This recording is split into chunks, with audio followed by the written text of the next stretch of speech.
针灸它可以让我们的脑内啡会有一些分泌，它就可以有这个止痛的效果。然后或者是你在针灸的时候，有一些肌肉它本来很紧绷的，它会有一些放松。或是我们在针灸的时候，有些人会觉得，为什么会酸酸的啊？我们会俗称它是得气。有些人会针拔起来之后，怎么还是有那种酸胀的感觉？那这个也不用太担心，就是等于说针灸的效果它还在持续的运作。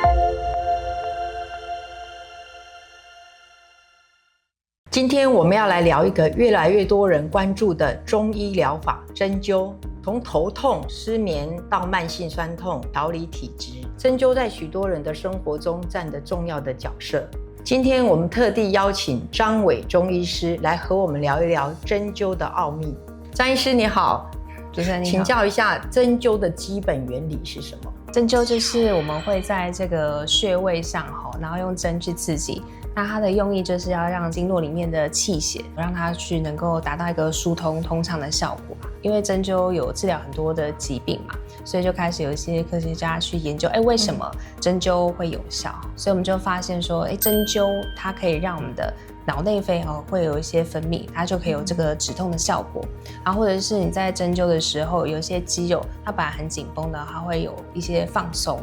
或者是我们在针灸的时候，有些人会觉得，为什么会有一种这个酸酸的酸麻肿胀的这种感觉？我们会俗称它是得气。我们现在也研究发现说，这个得气的这个效果，它就是止痛的原因之一。古人以前的认为，就是只要是气血不通畅的地方，它就会有这些痛啊，或是身体不适的情况。那借由针灸，就让这个气血调理的比较通畅，那相对应的这些病症就会缓解。那在临床上呢，有哪些疾病要透过针灸来治疗，或者是说透过针灸来改善？现在其实在这个 WHO 它就会搜集一些已经有科学家证实，然后可以去缓解的疾病有哪些？这就非常多。那还有一些是可能现在科学家还正在研究当中，这也蛮多的。像是我们常见这些头痛或者是有些人是耳鸣眼睛周围的酸胀不适或是眼压比较高干眼症有些人是这个难入睡。或是有些人是比如说牙痛肠燥症肠阻塞，然后或是妇科的疾病，或是这个脑中风过后，它有一些后遗症，老年人然后有这个失智的部分，小朋友他如果想要长高或者是他有一些鼻过敏、气喘等等的问题，治疗的范围其实还蛮多、蛮广泛的。针灸是不是会引发一些副作用？针灸其实发展到现在，其实是一个蛮安全的治疗方法因为我们都会在针灸之前局部都会先做一些酒精的消毒那也会使用这个一次性的无菌的针灸，所以现在感染的几率其实都非常的低。其实也没有太严重的副作用。针灸取穴的时候，我们都会避开比较大的血管或是动脉，但是皮下多少都会有一些微血管，所以有时候针刺的时候，病人就说：“为什么这个针灸之后这个移心弯那里加 OK 有淤青或者是出血这个其实不用担心就是针灸针起来了之后呢，局部我们都会做一些加压止血，那这个淤青呢过了的几天会退掉，所以这个其实民众不用太担心那有一个要注意的话是针灸之前要记得吃东西不能血糖太低或者是情绪比较不稳定或者是太过疲累，这时候我们都不太建议针灸因为有些人他可能比较紧张或是太累的时候，针灸之后我们会有个现象，可能会晕针晕针它就可能会眼前变黑或者是会有一点这个冒冷汗，然后头晕甚至真的就晕倒过去了这个时候呢，其实我们都会马上帮病人取针让他呢可以头比较低，然后脚呢稍微抬高一点让他躺着休息一下，慢慢的其实就可以比较缓解那这两个是其实比较常见的一些状况，那其实只要事前或者是事后做一些调整，针灸大致上是一个蛮安全的治疗方式。哪一些族群它不适合针灸，或者是说这些族群它有什么禁忌？像我们刚才讲，就是针灸有时候都会稍微一点点微微的出血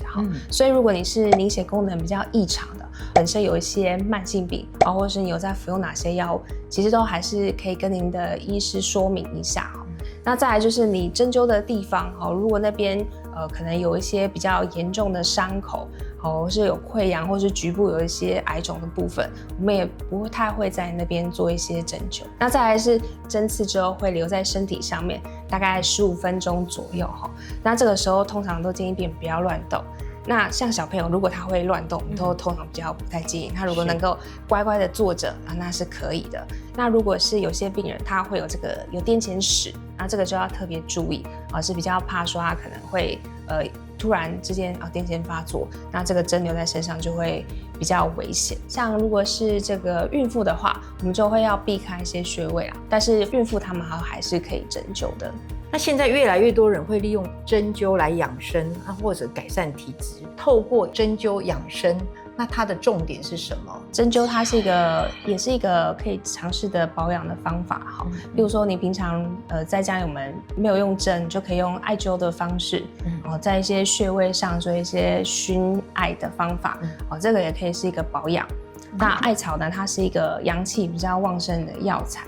所以会让我们的这个身体补充一些阳气，跟像提升免疫力或者是补气的这个效果。那如果没有用针的时候，也可以用这个局部的穴位做一些按摩，它也是一个很好的保养。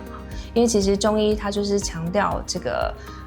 上工是治未病嘛，你还没有发生疾病之前就可以先做一些保养，不治一病之未病嘛。所以你在按摩穴位的时候，假设这个地方特别的酸或者是特别的不适，那个地方就可以多停留按摩一下，让这个局部的这些气血不通畅的地方去让它比较疏通，比较缓和，这也是很好的方法。那针灸毕竟不是每个人都可以接受，因为很多人他会怕疼。初次体验针灸需要注意些什么？之前都没有针灸过的话，就是第一次要去针灸之前，就是其实最重要的第一个就是要放轻松，不要太紧张，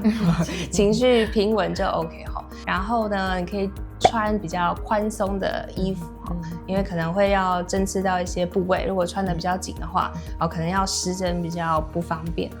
记得要吃一点东西，但是也不要吃太饱，因为没吃东西的话，有些人会比较容易晕针那吃太饱的话，可能会有一些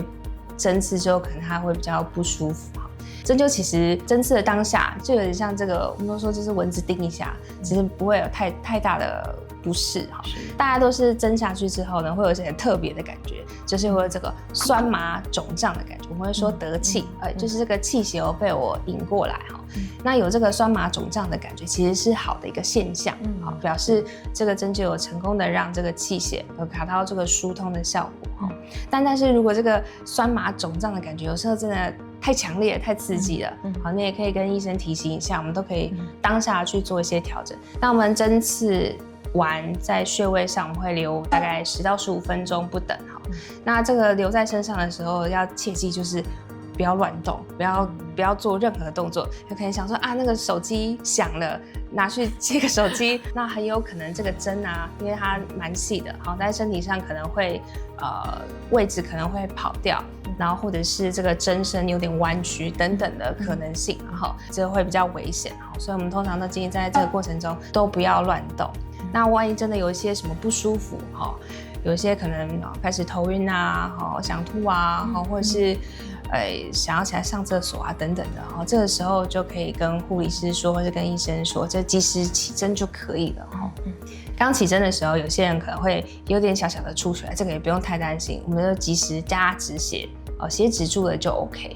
那有些人会针拔起来之后会觉得说，怎么还是有那种刚才讲的酸胀的感觉，好像还有好像针还在身上那种感觉，那也是很正常的。有些人这些感觉甚至会停留个1-2天、2-3天。那这个也不用太担心，就是等于说针灸的效果它还在持续的运作，有在作用。所以如果还是觉得可能怪怪不太适应，然后可以多热敷，它过了几天，这个感觉就会慢慢的消退。张医师，请问一下，现在有非常多的文明病，像头痛、偏头痛、失眠这个部分，那我发现还是很多人会选择针灸的方式来治疗这个偏头痛或者是失眠。那张医师的看法呢？它也是个很好的治疗方法。除了内科开药，它可能先判断说它这个偏头痛是什么问题。那如果是结构性的，比如说平常比较紧绷，脑袋思绪比较多，压力比较大，他的这个头颞侧啊，或者是刚才讲的头颈部的肌肉肌群比较紧绷，只要把这些肌群做一些针灸放松，然后或是针刺一些安神的穴位，都可以让他的这个失眠的情况改善蛮多的。那失眠的问题，我们就会看说，可能把脉啊，或者是问诊去确认说，他这个失眠的问题可能是心火比较旺啊，或者是他的这个情绪比较紧张、焦虑，肝气比较不顺哈。把脉就会知道说，他可能内在脏腑是哪些出了问题，然后我们就会从那个经络上去取适应的穴位，然后去做针刺治疗。所以头痛跟失眠问题对针灸还是有一定的疗效。对。现在很多人喜欢爬山或者是运动过度，那会造成那个膝关节退化。那像这个部分也可以透过那个针灸来治疗嘛？假设说像可能是平常可能没有使用这个肌肉那么多，然后突然之间爬山爬了好几个小时，可能肌肉反复使用，有些它会突然的紧绷起来。那这个时候针灸可以让它局部的放松，会有很好的效果。那如果它是慢性的这个退化性的关节炎，它也可以用局部的针灸去让这个膝盖周围的这些肌肉或者是关节，让它的这个循环变得比较好，有一个缓解它退化的效果。但还是要看说它现在这个退化性关节炎它是在哪一个级别啦。张医师请教一下，像我们常常在搬运东西一紧急就常常会闪到腰，这种急性的，比如说我在家我就会拿个那个肌肉松弛剂或者止痛药就先把它吃了。那请教一下，像针灸它有没有办法说像这种急性闪到腰也可以用针灸来舒缓它或者是治疗？急性闪到腰蛮常见，有些人可能像你说搬重物，或者是他突然爬起来的时候就会闪到腰，痛到不能走路啊。那这时候针灸的话，有些年轻人针对他肌肉比较紧绷的地方去做针刺放松，他可能针个1次或是2次都会效果蛮缓解的。那有些人他是反复的腰拉伤，他可能就是常常会闪到腰，或是他本来就是久坐久站的，那他这种呢可能就会治疗比较久。那这也会跟他的年纪有关系。如果是长辈老年人，气血循环或是修复的状况没有那么好，或是他平常没有在运动，肌肉弹性恢复的比较没有那么快，那可能也会需要比较久的时间。但是一般情况下，急性的这种腰拉伤跟针刺个1-2次效果都还蛮好的。那今天非常感谢我们张医师我们也了解到说针灸对我们身体的帮助大家对针灸应该也不会那么的担心跟害怕。谢谢张医师，谢谢主持人。